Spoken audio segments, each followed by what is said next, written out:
Well, hey everybody. My name is Michael Solomon. I am the manager of theaters and adult programs here at the JCC of Greater Columbus, and it is my pleasure to introduce to you Franki Bagdade, the author of I Love My Kids, but I Don't Always Like Them. Now, the title of this book really resonated with me and other parents here at the JCC. We thought, wow, yeah, I know what that's like, really love our kids, but sometimes it is really hard to like them. And it's good to have strategies and things to be the best parents that we can be at all times. So we're really lucky to have Franki Bagdade here with us to talk about her book and maybe give us some pointers and strategies and maybe take some questions in the chat as well. So feel free to start putting questions in the chat, and if we have time at the end, Franki will get to those. But without further ado, I'll turn it over to Franki. I know she's got some slides to share with us. So without further ado, Franki Bagdade. Hi, everyone. Thank you so much for spending some of your precious Sunday afternoon with me. I know we're all busy, and there's nobody busier than parents. We always have, our perhaps a full-time job and another full-time job of parenting. So thank you so much for being here with me today. And yes, my book, I Love My Kids, but I Don't Always Like Them, really born from, I'm pretty sure, something my parents said to me, which maybe was more socially acceptable growing up in the late 70s, early 80s. But the title, yes, it's funny, and I was hoping it would grab some people's attention, but it's also a really important message to me. I wanted all the parents out there to know that's okay. And here, if I'm putting myself out there as a parenting expert and I have those moments, and certainly everyone following along can have them too.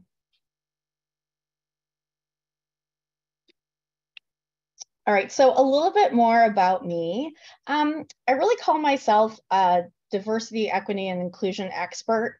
I've had a really cool career and I've gone many different directions with it. I've been really blessed, but all of it comes down to this idea of making sure that everybody is more included. So that means if you're a parent of a child that's struggling and maybe you've had some moments that were really challenging in public, or have some maybe well-meaning people giving you a little bit too much advice, I want you to feel included too. And I wear many hats in my professional role. I'm a therapist, I'm an educator, I'm a speaker, I'm an author, and most importantly today, I'm a mom of 3. So I have, starting next week, I cannot believe it, a 16-year-old, we have that big birthday, 14 and 10-year-old in my little lab school here. So we're actually not going to use that today. We can actually, since it's a smaller group, utilize the chat to get to know each other. So if you would like in the chat to write down what hat are you here wearing today? Are you here because you're a parent? Maybe you're a grandparent or a caregiver wanting some more tips and tools to work with kids, or a professional who works with children. I've had all different kinds of audience members when I've been lucky enough to do these book talks. So I'd love to learn a little bit about you in the chat. And I will read some of those answers as they come in and continue along with our presentation. So here in the purple, you'll see all those big topics that the book covers. And today we're really going to focus on the top 3 that I'm always asked about. And I have a feeling that when people grab the book, they may skip around and read these chapters, and that's okay. I wrote it that way. It's a parent-friendly book. You don't have to read it in order necessarily. It builds, but you don't have to. You can read 3 pages, put it away until you lose it, grab it a month later. That's how parents read, and that's fine. It's also, you see the spine here, nice and short, and that was a back and forth conversation with my editor and my publisher, but it was important to me because when I pick up a book that's this thick about parenting, it's very overwhelming. So today we're going to talk about right sizing your expectations, and I'll share a few personal stories. I really feel that that has been the game changer for me as a parent. So it was so important for me to share it with all of you. taming tantrums after toddlerhood. And if some of you have little kids and you're on with us, I hope I'm not the first one to tell you this, but you know, it doesn't necessarily stop after toddlerhood. Maybe the frequency does. Some of us are just lucky enough to have kids who still really struggle with emotional regulation. And if you've ever raised a teen or maybe met a teen, yeah, some of those meltdowns are still there. And the parent-child meeting, how we can work with our kids to solve maybe some undesirable behaviors going on in the house. So, right sizing your expectations. Don't compare your child to your friend's child. Don't even compare them to their brother and sister. They are one of a kind, each and every one of them. So really the main focus of this chapter is getting to know who your kid is. So first, we have to be cognizant of not comparing them to others. And it's very tough. It's always been tough, especially if you are a parent of more than one child, or you're lucky enough to be raising a child among cousins or extended family or friends that feel like family. Comparing is human nature. Now enter the days of Instagram and Facebook and TikTok and all of the social media, and everybody is posting their best pictures online. Maybe not the behind the scenes. Probably no one's posting a picture of their child having a meltdown in the grocery store, right? So it can lead us to really have unrealistic expectations for our child, which sets us up for constant disappointment as a parent and doesn't really allow us to get to know our kids and what they need in a unique way. So we're going to be careful not to compare. Every part of the book has these little key points at the end. So funny, I started out in education. I have a master's in special education. I ended up in teacher consulting, and I realized that so much of what may be troubling in the classroom and get in the way of learning could also affect behavior. So I became this behavior expert. And so many people always assumed I was a social worker. So long story short, during the pandemic, I went back and I did it. I became a full-time student while I was a mom and running a business and homeschooling or virtual learning, all of that craziness. So I was reading textbooks day after day when I was finishing up this book. And one of my favorite things, or maybe the only favorite thing I had about reading a textbook, is at the end of each chapter, they summarize with key points. And for me, who was always distracted in my reading by a million other things, that was so helpful. So I grabbed a page literally from my textbooks, and every chapter of this book has these key points. So the number one thing when we're trying to figure out the appropriate expectations for our kids is just to stop for a minute and maybe learn a little bit more about the age they're at. Many of us have children, but have never worked with kids. I know lots of people who never held a baby before they held their own baby. Or maybe you weren't a babysitter or a camp counselor. That wasn't your career. So this is a big learning curve. So talk to your pediatrician, look at sites like the American Psychological Association or the American Academy of Pediatrics and figure out what makes sense. When we live in really nice, affluent communities with a tremendous community resources, sometimes we sort of lose touch of what makes sense. Your kid may be surrounded by a lot of really high achievers in their schools, and we want to make sure that we're not judging them unfairly in terms of what's expected. Now, again, every kid is still different. So my 6-year-old is going to be different than your 6-year-old. We're not going to compare to our kids, friends, and our friends' children. And we just want to embrace the fact that all children, all adults, all humans have strengths and weaknesses. All right, so before we go on to the next subject, if you would like, you can add in the chat how right-sizing your expectations feels for you. If it's something you think you do, if it's a new concept. When the book first came out, a preschool teacher who I know personally because she taught my kids, and then I was lucky enough to be a consultant in her school and get to observe kids in her classroom for years, sent me a text and said that concept of right-sizing my expectations kind of blew my mind. It really changed things for me. So for me, I found myself in a pattern where I was spending all of this time, like I knew I should with my education background, in the car with my kids saying, okay, we're going to the apple orchard today. There may be a line to get on the hayride. We're only going to buy one donut, right? Giving all those behavioral expectations for my kids, which are super important. But nobody did it for me. No one said, hey, Frankie, we are going to the apple orchard. It's a cold and rainy day. The kids might be uncomfortable, even if you brought the right clothes. They're going to smell all of those donuts. They're going to want two. So maybe be prepared to deal with that, right? No one's there to do that for us. So I found myself day after day planning nice things for my kids, coming home and thinking, oh my goodness, why did I leave my house? Once I was able to really zone in on who each of my kids were, it changed things for me. So, yeah, the child that I have who's sensory sensitive is always going to struggle in crowds and loud noise. We can do things preventatively, like pack a sensory backpack. And I have a YouTube video on how we do that with things like earplugs or headphones, fidgets, all the things that they need to be successful. And I can also avoid certain things that just won't be a great fit. But if they do start to struggle, I'm not so deeply disappointed like I was before. I expect it, I plan ahead, and I'm kinder to myself and that child when it happens. So there's a really good example of right sizing your expectations. All right.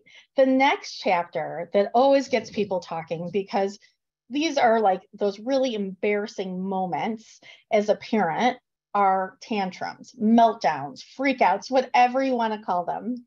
They are disruptive and they can make us fear our children, embarrass us in public, and cause us to lose our cool. So, one of the stories that I giggle about and I wrote about in my book, by the way, I didn't write about anything about my kids without their permission. People have asked me that.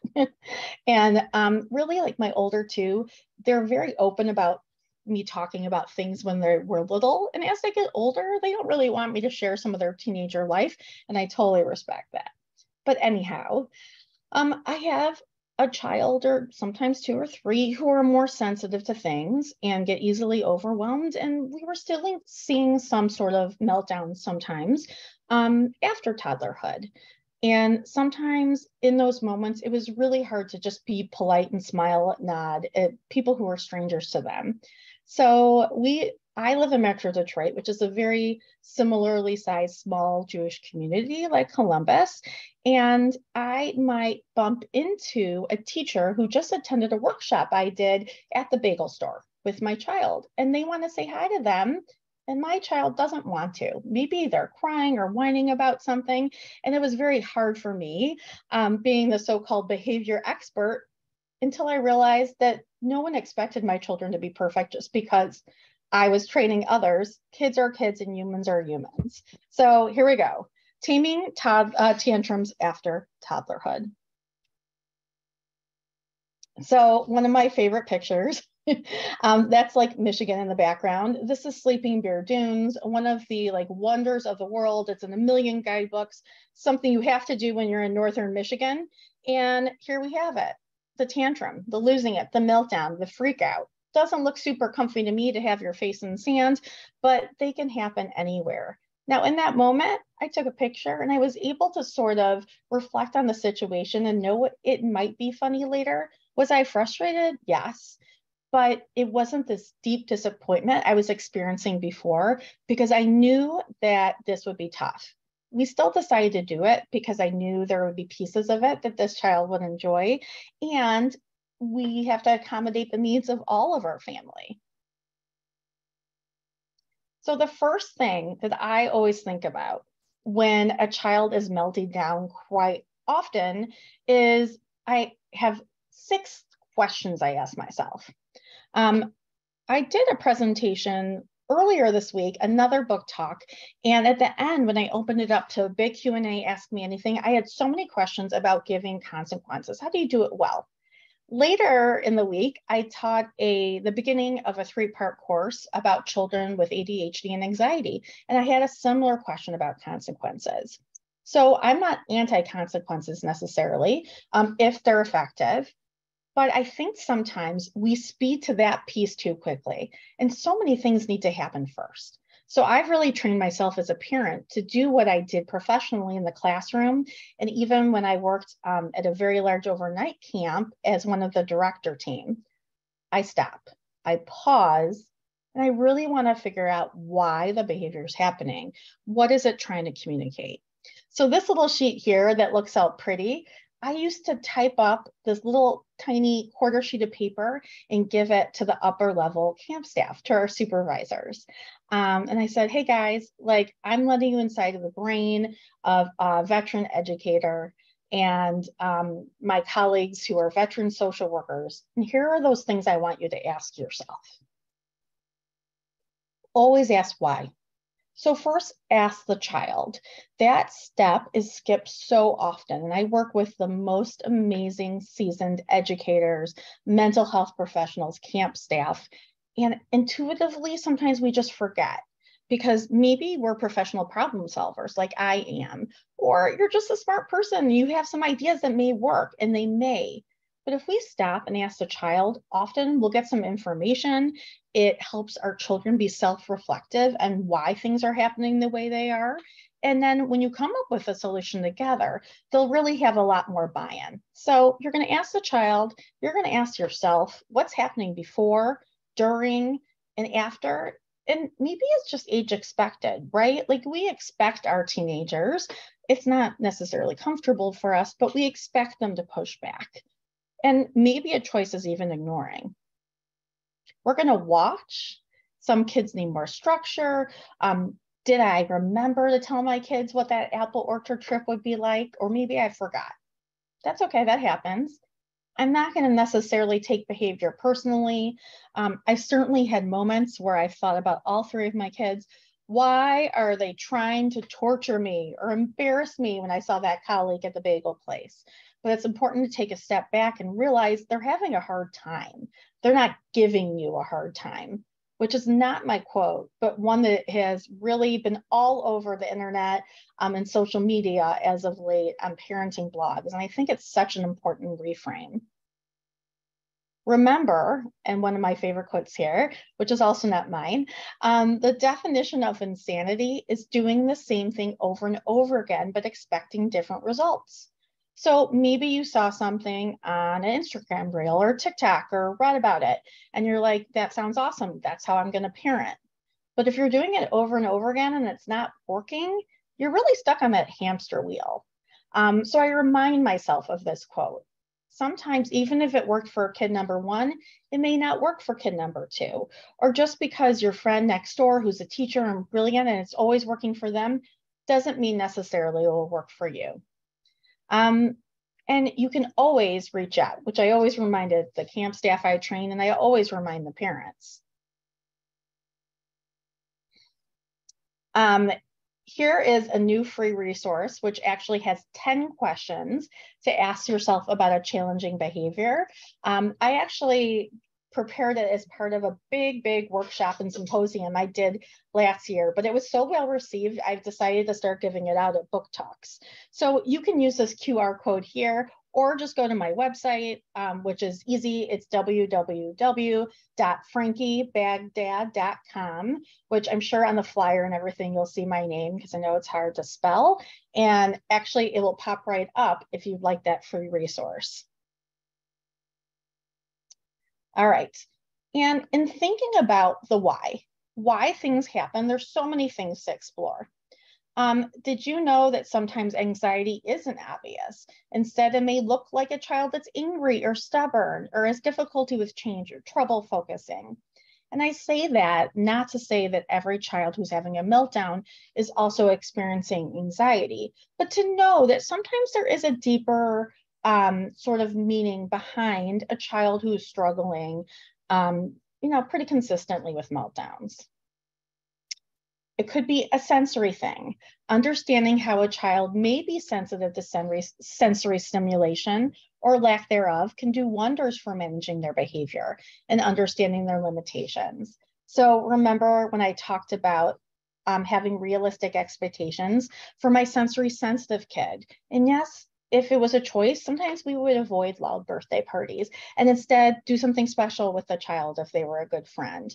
Sometimes it wasn't a choice and we just had to be prepared with tools and accommodations and even just preparing ourselves knowing it will be tough. So here are all my little tools that I use during meltdown moments. The best way to handle and even cut down or eliminate tantrums or meltdowns is prevention. So after you do all that right sizing, you really understand who your kid is, you plan ahead, maybe you pick outings and things that just meet their needs better. A lot of those meltdowns are eliminated. But sometimes even with the best laid plans, things change. We get overtired, life is life, and the meltdowns do happen. We're going to right size our expectations for our kids and plan ahead. Remember, the behavior is always communication. We're going to look for that why behind excessive tantrums, and don't be afraid to try something. Fail, try again, fail, try again, and eventually succeed. When I wrote the conclusion of my book, which was really one of the hardest parts for me, I felt like since I wrote this parenting survival guide book, I had to address the question in some way, like, what is a good parent? I've been interviewed. I've been lucky enough to be on lots of podcasts and to be on our local news and print media. And I'm asked often, what is my parenting philosophy? Because there's a lot of different ones out there right now. They're getting a lot of attention. Gentle parenting, authoritarian parenting, authoritative parenting. Well, my answer is my style of parenting is giving each one of my kids what they need and doing my best to figure out what I need. So I may borrow from all of those. And what I explain in the book, and I really feel this so deeply, that the best parents, a good parent, so to speak, are those ones that aren't afraid to fail. Or maybe they're afraid to fail, but they push through anyways. A lot of this takes experimentation. So best parents are going to fail because they're going to just keep trying to meet the needs of the different children in their home and in their lives any way they can. And when you're in those meltdown moments, here are a few things to remember. They're all explained in the book if you get a chance to read it and there's all kinds of examples with different ages. Distraction works well. I learned this when I had my toddlers, right? Meltdown is starting. Oh my goodness, you're wearing your new gym shoes today. Show me how fast those are. And they run away and they're super happy. With an older kid, it's knowing their interests. Hey, who do you think is going to win the hockey game today? All of a sudden, we're talking about hockey and we're not as upset about something else. Just validating their feelings, which, by the way, can be very hard. It's a simple concept that's hard to do. I really learned how important this was as a parent in the beginning of the pandemic when we shut down here in Michigan. And day after day, we were getting emails about things being canceled. And sometimes it felt like me as an adult who understood the broad consequences and the suffering of the world, that some of the things my kids were upset about seemed little. But I know they're kids and they're not little to them. So even if they were upset that they were missing one practice for basketball, instead of trying to argue them out of being upset, if I just said, yeah, I get that. That stinks. You really enjoy basketball. It really helped them feel heard and calm down that moment so it didn't turn into a big meltdown. Remove yourself if you need a break. Sometimes if we have nothing nice to say, try not to say anything, or remove the child in a gentle way. And this is really different for each kid. One of my children does the best if they have a lot of space to move through their meltdown. I validate what's upsetting them and then I give them space. We've tried different things. I even let all those Instagram parenting blogs get into my head that maybe that wasn't okay and went back to trying to talk through it with them. And they told me to stop, thankfully. Another one of my children likes space, but with me right there. So meaning I don't talk to him while he's going through this, but I'm there physically. Because I really feel the number one mistake that most amazing, thoughtful parents and professionals do when a child is melting down is trying to reason with them. As little language as possible. So that means you could try the broken record technique for those of you that remember records, and you can say a really reassuring phrase over and over again. You don't really have to change it. I know this is hard. I know this is hard. Or if your child's melting down, but you really need to get them to do something safety-wise, or you have to get in the car for school, it's, I know that you're tired, we're going to school. I know that you're tired, we're going to school.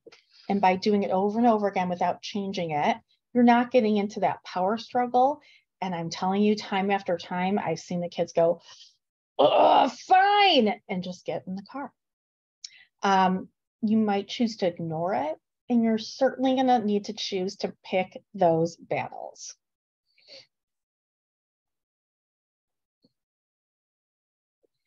So the last chapter that I'm asked to speak about the most, and something I've really enjoyed implementing in my own house, is the parent-child meeting.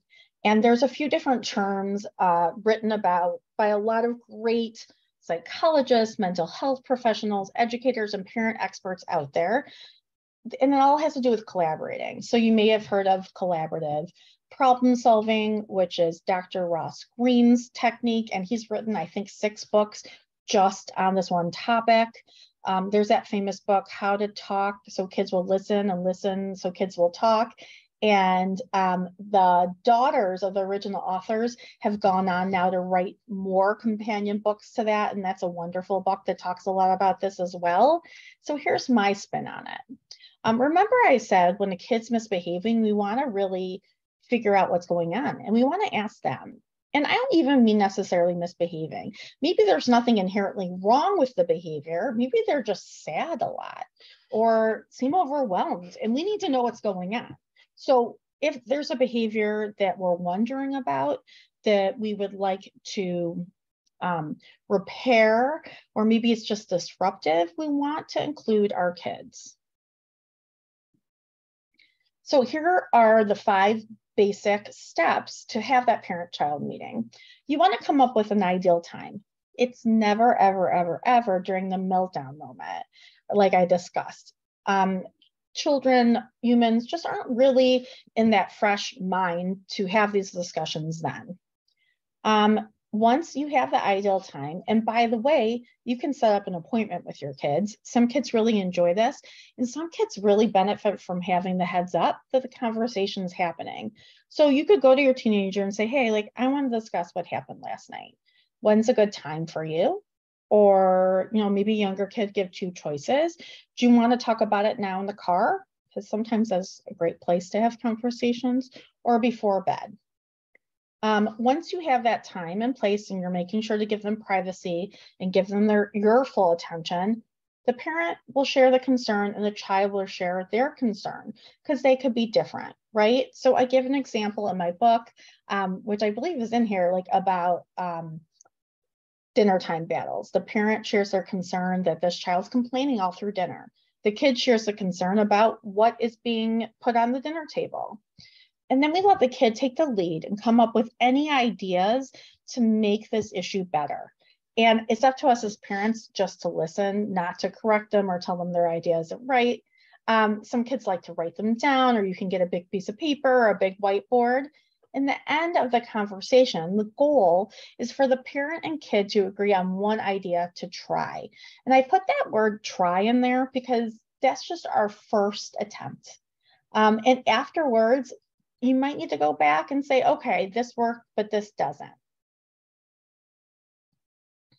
So here is a little excerpt from the book, and it's a sample conversation with a 10-year-old. So you see I put their age in there. I know many of us have different age kids in our house or in our classrooms, and I tried to put a lot of different examples from different age groups. And I explain in the beginning of the book, these stories are sometimes somewhat fictional, taking different kids I've met throughout my career, blending them together to make great stories. And therefore, there's no names of anyone that I've actually worked with. So here we go. Hey, Izzy, I wanted to talk to you a bit about dinner since it seemed hard for you today. When do you think would be a good time, now or before bed? Why? Can't we just order pizza? We can discuss your dinner ideas later when we talk. Ugh, okay, fine, at bedtime. So, little side note here, you see the mom doesn't correct the attitude or pay attention to eye rolling.